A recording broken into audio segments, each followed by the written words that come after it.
Hi, my name is Rajiv Gupta, and this video is on communication skills for success.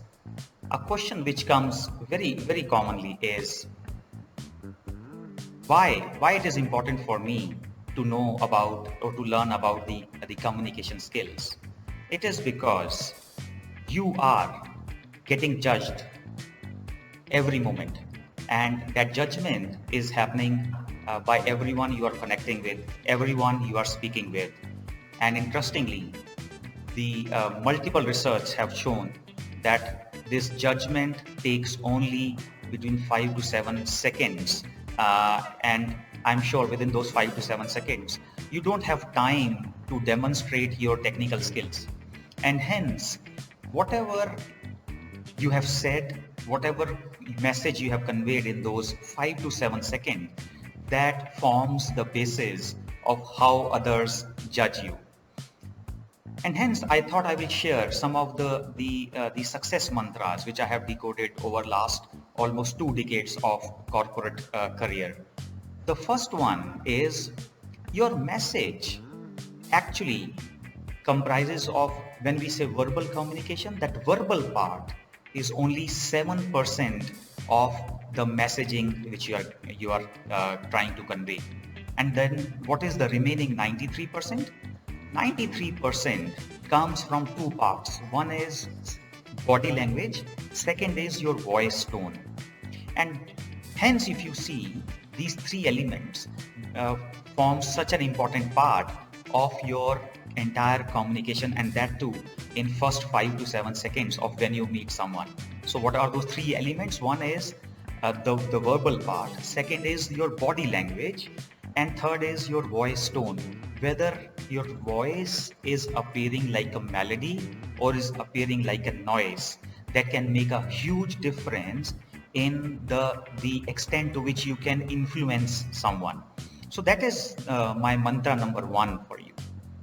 Second mantra is energy. People like to work with those who show energy, who show passion in what they are trying to do, in what they are trying to sell, in what they are trying to convey. If you don't show energy, if you don't show passion in what you are doing, what you are trying to sell, people will not get influenced.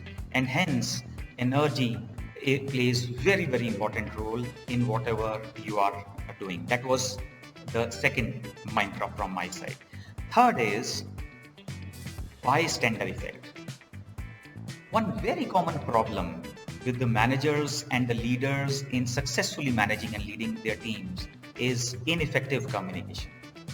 And what do I mean by ineffective communication?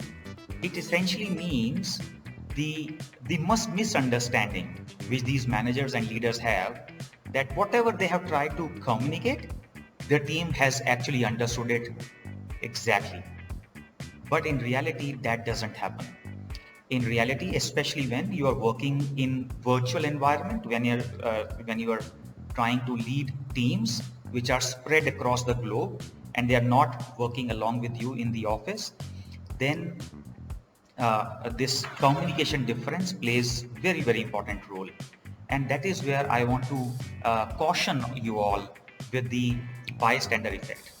Now, bystander effect means if you are communicating with more than one person in on virtual mode or in person, then please ensure that if you are having any expectation of who will do what, that task which needs to be completed, please ensure it is clearly earmarked that out of those numerous people, multiple people you are meeting, who will be responsible for task number one, who will be responsible for task number two, and so on.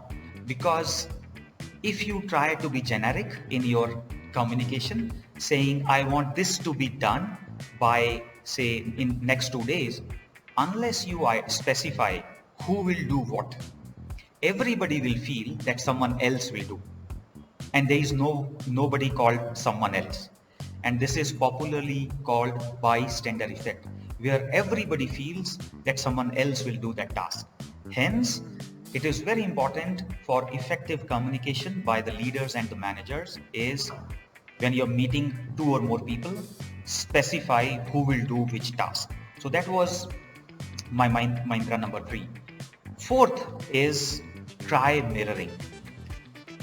And there are n number of research which have gone behind it, which says that people like others who are like them. People like those who have similar voice tone, who have similar body language, and who have similar verbal communication style. And hence, it is very, very effective communication technique to try mirroring, and that applies to your energy levels as well. Try this technique. Try to mirror the energy, the tone, the body language of someone you are trying to influence, and you will see huge difference in the outcome which you will get. So this was my tip number 4. Tip number 5 is take a pause. Take a pause before you speak. What does that mean? It means if you are having a conversation with someone and you are listening to the other person, let him complete what he is trying to say, the message he is trying to convey. Don't prepare your response when he's speaking. Because if you do that, number 1, you will not listen him completely. Number 2, it will reflect in your body language and your thought process as well. Hence, it is very important that you listen intentfully to someone who is giving any message to you. And then once he's done, you take a pause, maybe 1 or 2 seconds, and then you start sharing either your response or your message on top of to that. This really works very effectively, and it shows that you are not in hurry, you are not rushing up, you are not pushing, and you're processing full information, and only then you are responding. This works very well in the corporate environment. Mantra number 6 is this, and this is one which is helpful, which can be of use to all the people who are trying to influence, who are trying to sell something, whether it is their product or services. There was a research which was conducted some time back, where it was tested whether how many people positively respond to the question, "Can I help you?" And this test was performed in one of the shopping malls, where when the customers came in, the sales people, they reached out to those potential customers and asked, "Can I help you?" Yeah. And what the research team found, that when they asked this question, around 60% of the potential customers said, no, nothing, we are just looking, we are just checking. But when they made minor change in the question, and the change was, "What can I help you find today?" This was the minor change which was made in the research. So when the potential customers came in, the sales team asked this question. And the difference and the response were very, very different, because then only around 40% of the potential customers said, "Oh, we are just looking around."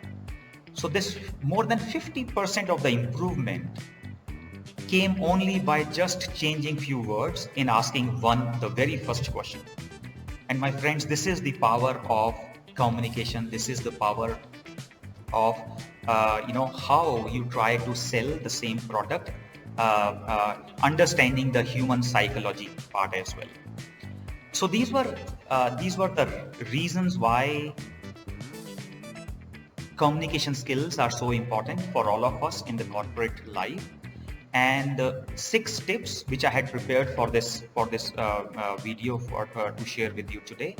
I will close this recording with one quote from Daniel Webster, who was considered to be a great orator and was one time the US Secretary of the State.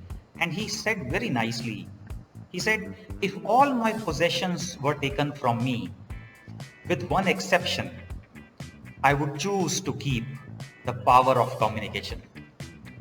For by it, I would soon regain all the rest." So, ladies and gentlemen, This is the power of communication, which people have recognized for years and decades and centuries. And I hope you found this video really useful. My request to all of you is try all these 6 mantras which I have shared with you, and I am 100% sure you will see significant change, significant improvement in the quality of your communication and in the quantum of influence which you are able to drive when you speak with someone. Thank you so much.